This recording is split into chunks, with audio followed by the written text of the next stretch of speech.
अपने बारे में बताइए और अपनी समस्या के बारे में बताइए। मेरा नाम संजीव राणा है और मैं गौर सिटी रहता हूँ। 8-10 साल से कमर दर्द की प्रॉब्लम से बहुत फेस कर रहा था। क्या क्या काम करते हैं आप? मैं एज ए वीडियो जर्नलिस्ट किसी न्यूज़ चैनल में न्यूज़ चैनल में काम करते हैं, मतलब आपका क्या है, भागा दौड़ी वाला काम हाँ, है? भागा दौड़ी वाला बहुत काम है और उसकी वजह से जब ज़्यादा काम का प्रेशर होता है एक जगह खड़े रहने के कारण कमर दर्द की प्रॉब्लम शुरू हो जाती होती रहती है। है। तो हमारे बारे में किसने बताया आपको? मुझे जानकारी अपने एक दोस्त की वजह से मिली।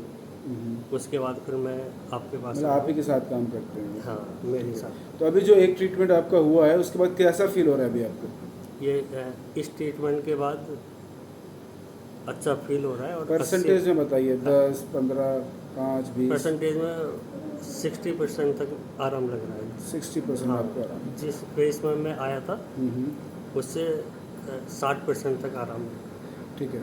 तो हमारे व्यूवर्स के लिए, दर्शकों के लिए आपका क्या मैसेज है? मैं यही कहना चाहूँगा कि इस क्लिनिक में आइए और अपना यहाँ पे एक बार ट्रीटमेंट कराइए। बहुत जल्दी आपको रिलीफ मिलेगा, ठीक आराम है। मिलेगा।